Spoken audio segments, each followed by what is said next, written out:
الحمدللہ رب العالمین۔ حاضرین اور ناظرین السلام علیکم ورحمۃ اللہ وبرکاتہ۔ ہم اسلامیات اور اسلامک جنرل نالج کے بارے میں معلومات لے رہے ہیں۔ کچھ رینڈم کویشچن دیکھ رہے ہیں، ہم کچھ سوالات دیکھ رہے ہیں جو الگ الگ ٹاپک کے حساب سے آ رہے ہیں، اور اس کو ہم پڑھ رہے ہیں اور اس کے جوابات پڑھ رہے ہیں اور سمجھنے کی کوشش کر رہے ہیں کہ اور کچھ ڈیٹیل وغیرہ بھی دیکھ رہے ہیں۔ اگر اس پر ضرورت ہوتی ہے تو ہم کچھ ڈیٹیل وغیرہ بھی دیکھ لیتے ہیں کہ مختصر اس پر کیا کچھ ہم بتا سکیں۔ ہاں، تو ایک سوال یہ پیدا ہوتا ہے کہ زمین و آسمان، یہ جو ہے زمین و آسمان تو ہم دیکھ رہے ہیں کہ ہم زمین پر رہتے ہیں، آسمان کو دیکھتے، سر اٹھاتے تو آسمان نظر آتا ہے۔ تو ہمارے ذہن میں ایک سوال پیدا ہوتا ہے کہ چاند اور سورج جو ہم دیکھتے ہیں وہ کہاں ہے؟ ہاں، چاند اور سورج وہ کہاں ہے ایکچوئل میں؟ آپ دیکھیں گے تو چاند کچھ ہے 14 لاکھ ایسے کچھ کلومیٹر ہے انڈیا، مطلب کیسا ہے کہ دنیا سے، اور سورج دیکھیں گے تو کئی کروڑ کلومیٹر ہے۔ ہاں، کئی کروڑ کلومیٹر ہے، یہ 14 یا 15 کروڑ کلومیٹر ہے۔ اور جو سورج کی سائز ہے وہ چاند جو ہے نا، چاند کی سائز جو ہے نا دنیا سے ارتھ سے چھوٹی ہے، اور سورج کی سائز ہے نا وہ دنیا سے 14 لاکھ، تقریباً 14 لاکھ گنا بڑی ہے۔ آپ سمجھ سکتے ہیں کہ کس قدر سورج بڑا ہوگا۔ تو ہم اور سورج کی روشنی زمین پر آنے کے لیے تقریباً کتنا 8 منٹ کچھ ایسے لگتے ہیں نا، پڑھ چکے ہیں۔ تو اور چاند جو ہے جو چمکتا ہے وہ کس کی وجہ سے چمکتا ہے؟ سورج کی روشنی کی وجہ سے چمکتا ہے۔ یہ سب دنیاوی علوم ہم نے پڑھا ہے اور آپ بھی پڑھے ہوں گے۔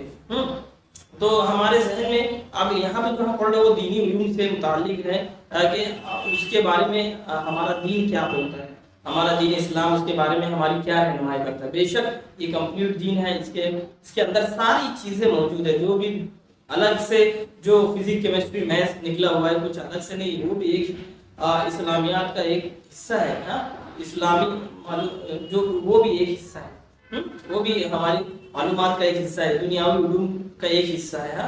تو ہمیں یہ اگر ہم سے کسی نے پوچھ لیا، جیسے ہم کے اسلام کے ماننے والے ہیں، چاند اور سورج کہاں ہے اور اس کے بارے میں آپ کے اسلام کیا رہنمائی کرتا ہے، تو ہم کچھ جوابات دے سکیں۔ تو کیسا ہے کہ یہ زمین و آسمان کے درمیان یعنی ایک جگہ موجود ہے، اللہ بہتر جانے کہ وہ زمین سے تو ہم جانتے ہیں کہ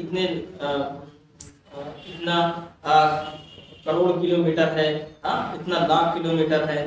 جیسے چاند کچھ لاکھوں، مطلب کروڑ میں نہیں ہے، یہ لاکھوں میں ہے، اور جو سورج جس کا فاصلہ ہے وہ کروڑوں میں ہے زمین سے، تقریباً جیسے کہ ہم نے بتایا کہ تقریباً 14-15 کروڑ ایسا کچھ ہے۔ اور سورج اتنا بڑا کہ اس میں تقریباً 14 لاکھ زمین جو ہے نا وہ سما جائے گی، کتنا بڑا ہوگا۔ ستارے کہاں ہیں؟ اور تو اس کے بارے میں یہ ہے کہ زمین و آسمان کے درمیان یہ ہے، یہ بھی زمین و آسمان کے درمیان ہے، اور یہ نورانی زنجیروں سے لٹکے ہوئے ہیں۔ اور یہ زنجیریں کن کے ہاتھ میں ہیں؟ اللہ نے فرشتے کے ہاتھ میں یہ زنجیریں تھما دی ہیں، تو انہوں نے اس کو پکڑا ہوا ہے، ٹھیک ہے، انہوں نے اس کو پکڑا ہوا ہے۔ دیکھیے، آپ دیکھیں گے تو کیا نظر نہیں آتی ابھی ہوے میں کوئی بھی، جو ہم پڑھتے ہیں نا ایک قانون نیوٹن کا کہ اوپر سے سیب گرا تو نیچے ہی کیوں آیا، تو وہ اوپر سے گری، یہ تو معلوم پڑ جائے کہ زمین کشش رکھتی ہے تو اس کی وجہ سے آیا۔ لیکن یہ جو زمین ہے، جو بہت سارے ستارے اور سیارے وہ آپس میں ہوے میں کیسے، تو بے شک اس کے پیچھے کوئی ایک ذات ہے جو ان کو چلا رہی ہے، ان کو سنبھال رہی ہے، اور وہ کون ہے؟ اللہ تبارک و تعالیٰ ہے، اللہ تبارک و تعالیٰ، ٹھیک۔ تو چاند سورج کا جو رخ ہے، جو سمت ہے، ڈائریکشن، وہ کس کی طرف ہے؟ رخ آسمان کی طرف ہے اور پیٹھ زمین کی طرف ہے۔ سوچیے، اللہ رحم کرے۔ جب سورج اس قدر گرم ہو جاتا ہے، ابھی دیکھیے کبھی حال ہی میں کچھ 45 ڈگری کے آس پاس میں ہو گیا تھا، انسان بے چین ہو جاتا ہے۔ 45 ڈگری کے آس پاس میں ہوا تھا، 44-45 ڈگری، انسان بے چین ہو جاتا ہے۔ اور جو نارمل رہتا ہے 20-25 کے بیچ میں رہے گا تو انسان کیسے ایک ماحول سا رہتا ہے، ایک اچھا خوشگوار ماحول اس کو لگتا ہے۔ لیکن یہ جیسے جیسے کم ہوتے جائے گا ٹیمپریچر، سردی بڑھتے جائے گی۔ آپ دیکھیے 0 پہ برف پگھلتا ہے، اور 7-8 ڈگری ہو جائے گی تو لوگوں کو بہت پریشانی ہو جاتی ہے، بہت پریشانی ہو جاتی ہے، اور زیادہ ہو جائے گی تب بھی پریشانی ہو جائے گی۔ اب آپ دیکھیے، کبھی غور کر کے دیکھیے، اللہ نے سورج کے